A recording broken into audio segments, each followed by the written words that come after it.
When Pew Research asked people what brings meaning to their life, the global answer at the very top was family. And yet, family is complicated. Sometimes it seems like every family is dysfunctional, even though there are different degrees of that. So, in this episode, we're going to talk about family and intentional family and how family can actually begin to play a part in our life change process. And we're going to share 3 things to do as we begin this journey of being more intentional in our relationships with family members. Welcome to Vida Bunda, a place where we talk about life change, about how to be intentional so that we can give and live more abundantly.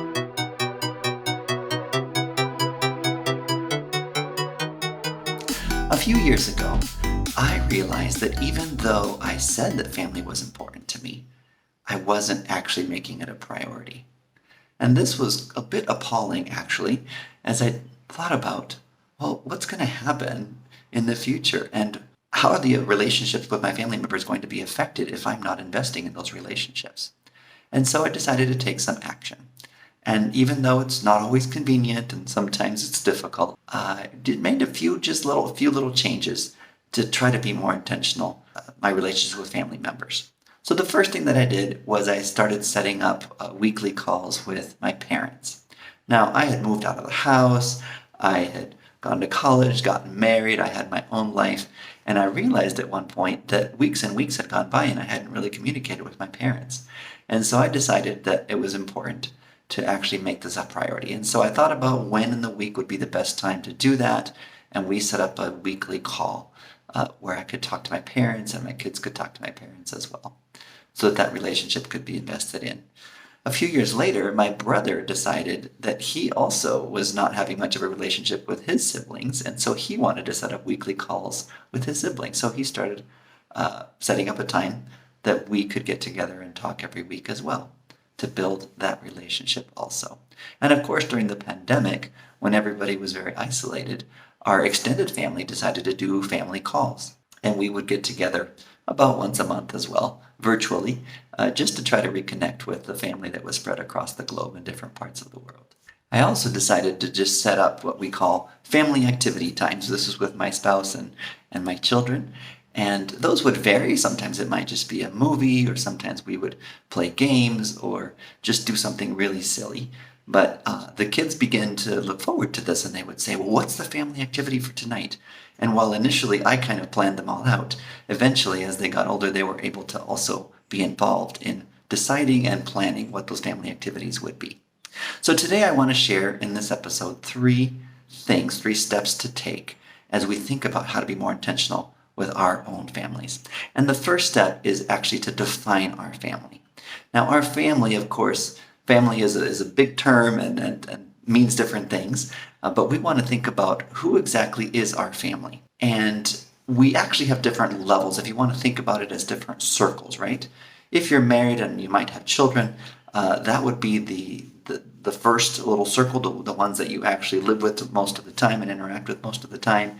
So that's your spouse and your children, but then you also have your parents and your siblings, and then you have another level, which is like all the cousins and aunts and uncles and other relatives that are a little bit of a broader circle. You might not need quite as much interaction with them on a regular basis as you might have with other family members. Of course, that's very culturally dependent, right? In many parts of the world, the aunts and uncles play a very critical role. Cousins are considered brothers and sisters as well. So depending on your family and cultural context, just define who exactly is your family. That's the first step. The second step is to brainstorm, what would greater intentionality in your family look like? What would greater intentionality in your family look like? And there are a couple of things to think about in this aspect. The first is the when or the how often, right? So those different circles that we described as we were thinking about who our family is, those might define the amount of interaction that we might be having with those people. Now I want to take a pause here and go back a little bit to defining who our family is, because we recognize that not everybody has the same blessing of family as other people do. So if you perhaps were orphaned or divorced or separated or whatever, maybe you're living, maybe you've lost your closest blood family members, then you might need an alternative definition of who your family actually is. So think about who is it that you would go to when things are really bad. Like if there's a major emergency, who would you call? And maybe those people could be considered your family if you don't have relations with blood relatives or they just aren't around anymore. But if they do, maybe you have a poor relationship with them. Now's the time to start working possibly on mending that relationship. And that's really what we want to talk about here, is that even if you haven't been really pursuing those family relationships, it's fine to start now to do that. So the first step was to brainstorm who your family is. The second step is to think about what would it look like to be more intentional in family relationships. And the first sub point under that is how frequently do you need to interact with these different kinds of people, right? So maybe it could be daily for some of the family members. It could be weekly for some other family members, like I mentioned with my siblings. It could be monthly, or it could be yearly or every few years that you have like larger family reunions or those kinds of activities.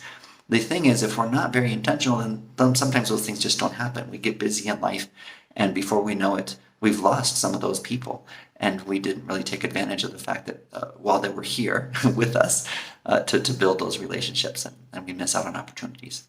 So first think about the how often or the when would you need to be interacting with the different kinds of people in your family, the different family members that are at those different levels. And then think about, secondly, what kinds of things would you do, or what would that look like? Is it more about doing, or is it more about being? Right? So with some family members, you might just sit on the couch and hang out and talk for hours, and that's what would be meaningful in that particular relationship.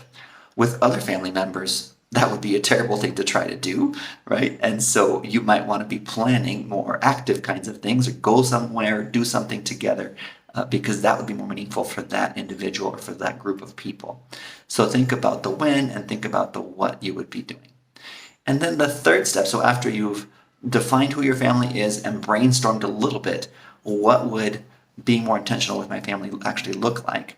Then you can move to the third step, which is to actually make the plan. What exactly are you going to be doing? Who are you going to be trying to meet? How are you going to get that on your schedule to make it a priority to actually have those interactions with family members? And be as specific and concrete as possible here. I'm going to try to call so-and-so every Saturday or every Sunday or whatever day of the week works best for you. As you're thinking about planning specific things to be more intentional with family members, I'd like to encourage you to think about two different groups. The first is, which things do you want to do individually?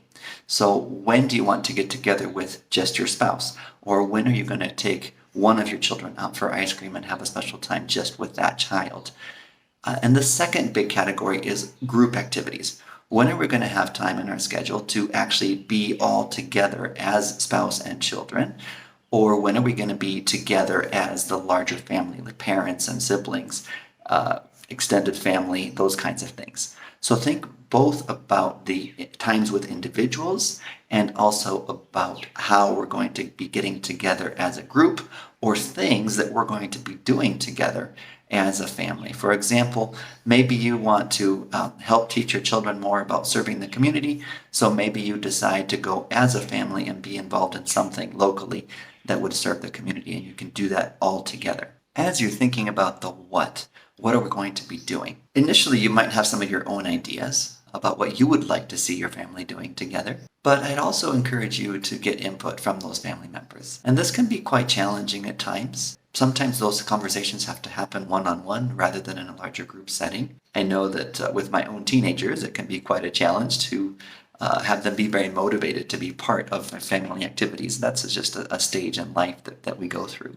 But as much as possible, we don't want this family time yuck kind of feeling, right? So let's try to get people involved in the decision making about what we're going to be doing together as a family, and understanding that we might just have to take turns, and sometimes the youngest person might choose something that older kids don't necessarily really want to do, but we can all take turns choosing what the activity is going to be, and as much as possible try to make those family times that we are having together, make them fun, make them memorable, make them something that people will actually look forward to and people will appreciate later in life, even if they don't always appreciate it that much right now.